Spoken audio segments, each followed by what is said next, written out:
Indian stock markets आज काफी ज्यादा गिरा है। इनफैक्ट अगर आप निफ्टी को देखें तो ऑलमोस्ट 1.5% से वो नीचे गिरा है और मिड कैप ऑलमोस्ट 3.5% से गिरा है और साथ ही स्मॉल कैप के स्टॉक्स भी काफी ज्यादा गिरे हैं। तो स्टॉक मार्केट्स इतना ज्यादा अच्छा कर रहा था, फिर ऑल ऑफ अ सडन आज क्या हुआ कि इतना ज्यादा गिर गया। नवंबर मंथ से ही हम देख रहे हैं कि इंडियन स्टॉक मार्केट्स का परफॉर्मेंस बहुत अच्छा चल रहा है और दिसंबर में तो 2 इवेंट्स ऐसे हुए जिसके बाद मार्केट का परफॉर्मेंस और भी तेजी से ऊपर गया। फर्स्ट इवेंट ऑफ कोर्स था स्टेट इलेक्शन के रिजल्ट्स हैं, जो सेंट्रल गवर्नमेंट है, रूलिंग गवर्नमेंट है, उनके फेवर में ये रिजल्ट्स आए। और सेकंड था फेड रिजर्व ने ये कंफर्म कर दिया है कि नेक्स्ट ईयर वो 3 रेट कट करने जा रहे हैं। तो ओवरऑल इसके कारण मार्केट और भी तेजी से ऊपर गया। तो फिर अचानक आज ऐसा क्या हो गया कि मार्केट इतनी बुरी तरह से गिरा। इंडियन स्टॉक मार्केट्स आज इतना क्यों गिरा, अगर इसे हमें जानना है तो इसके लिए हमें जानना होगा कि वर्ल्ड इकोनॉमी और इंडियन इकोनॉमी में फिलहाल चल क्या रहा है। तो देखिए, कुछ पैरामीटर्स जिसके बारे में हमेशा डिस्कस करता हूं, सबसे पहले उसे चेक कर लेते हैं कि क्या वहां पे कोई प्रॉब्लम आया है जिसके कारण मार्केट्स गिरे हैं। यूएस का 10 year paper, 10 year yield government security का 5% से ऊपर चला गया था वन पॉइंट ऑफ टाइम। उसके बाद वो 4% से भी नीचे आ चुका है और फिलहाल वो 3.88% है, जो कि पहले के मुकाबले बहुत कम हुआ है। तो ये बहुत बड़ा पॉजिटिव है हमारे लिए, हमारे स्टॉक मार्केट्स के लिए। सेकंड, ब्रेंट क्रूड ऑयल का अगर आप प्राइस देखेंगे तो वो भी $80 से कम है। तो वो भी इंडियन स्टॉक मार्केट्स के लिए, इंडियन इकोनॉमी के लिए पॉजिटिव है। ओवरऑल अगर आप यूएस के स्टॉक मार्केट्स का परफॉर्मेंस देखें तो वो भी अच्छा चल रहा है, काफ़ी अच्छा चल रहा है। इनफैक्ट अगर आप यूरोपियन मार्केट्स को देखें तो वहाँ पे यूके का इन्फ्लेशन आया है फिगर, जो कि 3.9% आया है, 4% से भी कम। काफ़ी महीनों से वो कोशिश कर रहे थे इन्फ्लेशन को कम करने का, लेकिन वो कर नहीं पा रहे थे। बट फाइनली अब ऐसा लग रहा है कि वहाँ पे अब इन्फ्लेशन कम होना शुरू हो गया है। तो आने वाले फ्यू मंथ्स उनके लिए अच्छे होंगे इन्फ्लेशन को कम करने के मामले में। तो वहाँ अभी कुछ ऐसा बुरा खबर नहीं है। इंडियन इकोनॉमी देखें तो सभी कुछ पॉजिटिव है। जीडीपी ग्रोथ हमारा ठीक ठाक चल रहा है, टैक्स कलेक्शंस ठीक चल रहा है, कंपनीज़ के जो अर्निंग्स हैं उनका भी जो परफॉर्मेंस चल रहा है वो भी ठीक चल रहा है। तो फिर ये हुआ क्या है? आज अगर आप कुछ ज़्यादा टीवी देख लेंगे या फिर कुछ ज़्यादा यूट्यूब चैनल देख लेंगे तो शायद वहाँ पे कुछ लोग आपको बोलते हुए मिलेंगे कि केरला में कोविड के केसेस बढ़े हैं, तो वो एक बड़ा फैक्टर हो सकता है। लेकिन देखिए, अगर कोविड के केसेस बढ़ेंगे तो आपको पता है फार्मा के जो शेयर्स हैं बहुत तेज़ी से ऊपर जाएंगे।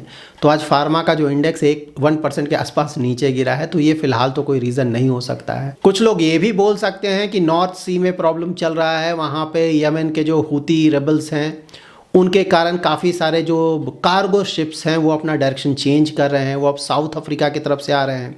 उनका रूट काफ़ी लंबा हो गया, तो जो पहले वो 2 वीक्स में जो डिस्टेंस कवर करते थे, अब वो कवर करने में शायद 3 to 4 वीक्स लग जाएगा।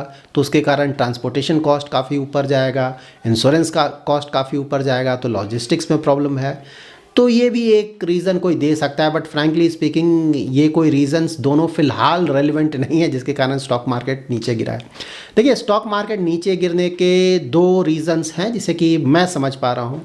फर्स्ट ऑफ कोर्स, देखिए, हमने हमेशा डिस्कस किया है कि स्टॉक मार्केट जब बहुत तेज़ी से ऊपर जाता है तो बुल थक जाता है, उसे भी थोड़ा रेस्ट चाहिए। तो आज मोस्टली मुझे वही लगता है कि लगातार ऊपर गया है तो थोड़ा रिस्पाइट लेगा, थोड़ा रेस्ट लेगा मार्केट। तो ये प्रॉफिट बुकिंग हुआ है आज। और जब भी स्टॉक मार्केट्स में बुल रन चलता है तो कभी कभी प्रॉफिट बुकिंग होता है, ये बिल्कुल नॉर्मल है, ऐसा नहीं है कि कोई बहुत एक्स्ट्राऑर्डिनरी इवेंट हो गया है आज। सेकंड, हमने वैल्यूएशंस का हमेशा बात किया है, तो आज ये जो मार्केट गिरा है वही पैटर्न पे गिरा है। वैल्यूएशंस पे हमने क्या डिस्कस किया था? देखिए, लार्ज कैप का वैल्यूएशन थोड़ा बहुत ओवर वैल्यूड है, ठीक ठाक माना जाएगा, थोड़ा बहुत ओवर वैल्यूड। लेकिन मिड कैप, स्मॉल कैप बहुत ज़्यादा ओवर वैल्यूड है, तो मार्केट उसी तरह से आज गिरा है। लार्ज कैप्स ऑफकोर्स बहुत गिरे हैं, इंडेक्स 1.5% के आसपास गिरा है, लेकिन मिड कैप, स्मॉल कैप तो ऑलमोस्ट 4% के आसपास गिर गए हैं, क्योंकि वहाँ ओवर वैल्यूएशन ज़्यादा है। सो नाउ इस तरह के मार्केट कंडीशन में हमें क्या करना चाहिए? क्या यहाँ से मार्केट ऊपर जाएगा, नीचे जाएगा? अगर ऊपर या नीचे जाएगा, कहीं भी जाएगा, तो हमें क्या प्रॉफिट बुकिंग कर लेना चाहिए या फिर हमें अपना इन्वेस्टमेंट कंटिन्यू करना चाहिए? फिलहाल overall global macro economic issues को देखें, इंडियन इकोनॉमी को देखें, तो इंडियन इकोनॉमी के लिए कोई बहुत बड़ा नेगेटिव नहीं दिखता है, क्योंकि इंडियन इकोनॉमी का परफॉर्मेंस अच्छा है, कई बार हम डिस्कस कर चुके हैं। बाहर अगर आप देखें तो इन्फ्लेशन कम हो रहा है सभी जगह, सिर्फ यूके में कम नहीं हो रहा था, वो भी फाइनली अब कम होना शुरू हो गया है। तो यूएस फेड ने तो ऑलरेडी बोल दिया है कि रेट कट वो स्टार्ट करने जा रहे हैं, नेक्स्ट ईयर वो करेंगे, एटलीस्ट 3 रेट कट तो आएगा वहाँ पे। साथ ही यूरोपियन यूनियन ने भी क्लियरली बोल दिया है वहाँ के सेंट्रल बैंक ने कि अब वो इंटरेस्ट रेट नहीं बढ़ाएंगे, तो वहाँ भी मोस्टली नेक्स्ट ईयर शायद रेट कट आ सकता है। अब यूके में भी इन्फ्लेशन कम हो रहा है, तो वो भी एक पॉजिटिव है। तो ओवरऑल देखिए चीज़ें पॉजिटिव है। आपको पता है इंटरेस्ट रेट जब कट होता है तो लिक्विडिटी बढ़ता है मार्केट में, उसके कारण जो एफआईआईज हैं वो इमर्जिंग मार्केट्स में थोड़ा ज़्यादा इन्वेस्ट करते हैं, क्योंकि इमर्जिंग मार्केट बहुत ज़्यादा रिस्की माना जाता है। तो जब भी ओवरऑल इकोनॉमी में रिस्क होता है तो इमर्जिंग मार्केट से एफआईआईज निकल जाते हैं। जब यूएस में इंटरेस्ट रेट कट होगा तो वहाँ का जो बॉन्ड्स है वहाँ पर रिटर्न्स कम मिलेंगे, तो उसके कारण काफ़ी सारे एफआईआईज बाहर निकलेंगे और इमर्जिंग इकोनॉमीज़ में इन्वेस्ट करेंगे। इमर्जिंग इकोनॉमीज़ में इंडिया एज द इकोनॉमी बहुत अच्छा कर रहा है, तो चांसेस है कि अच्छा खासा इन्वेस्टमेंट इंडिया में आएगा। तो ओवरऑल इंडियन इकोनॉमी के लिए या फिर इंडियन स्टॉक मार्केट्स के लिए जो आने वाला समय है वो पॉजिटिव लग रहा है, कोई ऐसा बड़ा नेगेटिव नहीं है। सिर्फ एक नेगेटिव है फिलहाल, जो कि हम हमेशा ही डिस्कस करते हैं, वो वैल्यूएशन। यहाँ पे एज अ इन्वेस्टर आप बिल्कुल ध्यान में रखें कि जो 2 इवेंट्स हुए हैं दिसंबर में, बड़े इवेंट्स, एक तो लग रहा है कि सेंट्रल गवर्नमेंट शायद नेक्स्ट टर्म के लिए भी कंटिन्यू करेगा, और दूसरा इंटरेस्ट रेट कट होने वाले यूएस में। अगर इंडियन स्टॉक मार्केट्स अभी ओवर वैल्यूड नहीं होता इतना ज़्यादा, तो आसानी से ये प्री इलेक्शन रैली में हमें 15 to 20% तक का भी रिटर्न आ जाता।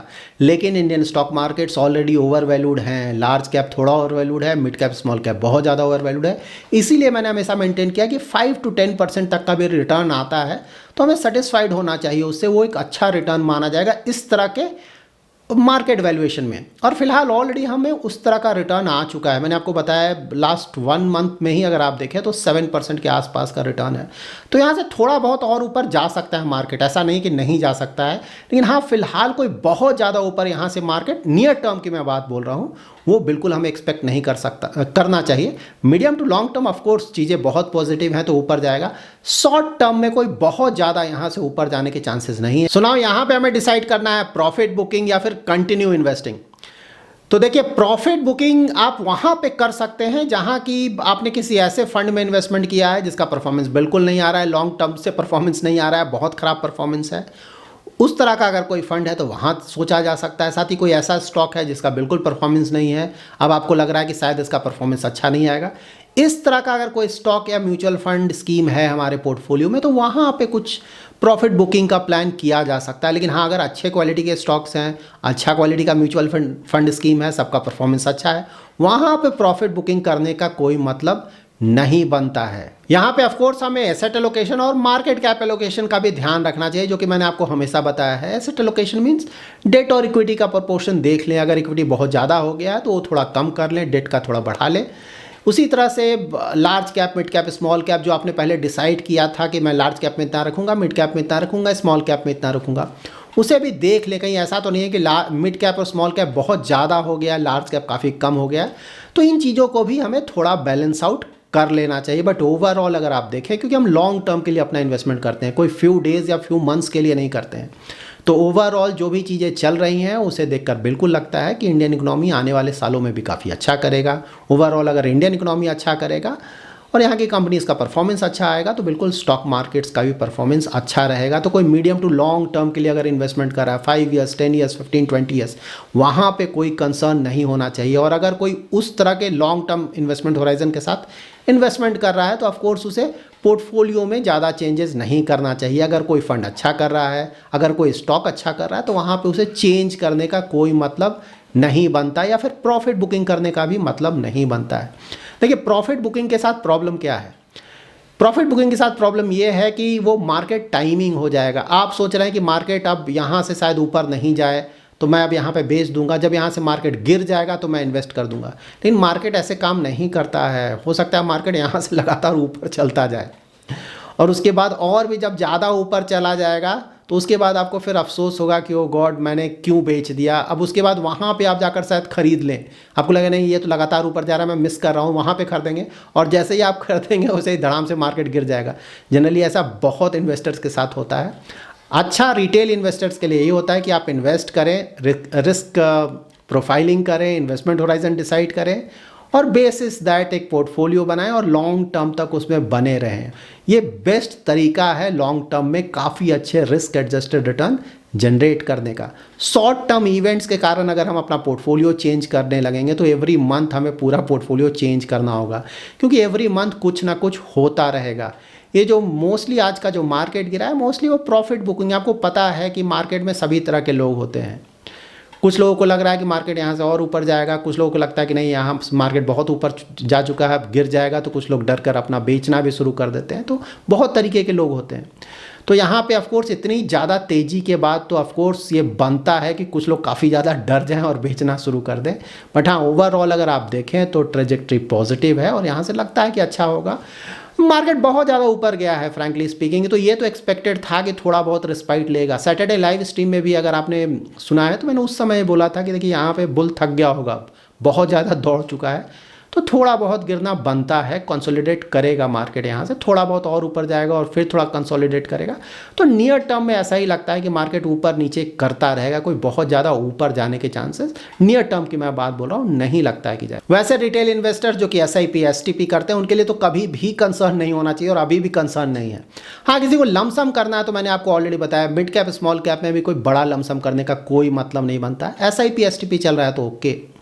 लार्ज कैप में थोड़ा बहुत अगर कोई लमसम करना चाहे तो कर सकता है, अगर नहीं करे तो अच्छा है। SIP और STP बेस्ट है। किसी के पास ज़्यादा पैसा है तो वही सेम फार्मूला अपनाए, 2-3 ट्रांचेस 3-4 ट्रांचेस में धीरे धीरे अपना पैसा इन्वेस्ट करें। मिड कैप स्मॉल कैप देखिए मैं काफ़ी महीनों से बोल रहा हूँ, ऊपर जा रहा है अच्छी बात है, लेकिन कोई बहुत ज़्यादा फिलहाल एक्सपोजर बढ़ाने का मतलब नहीं बनता है। जो आपने डिसाइड किया हो पहले का उतना एक्सपोजर रखें, ठीक है।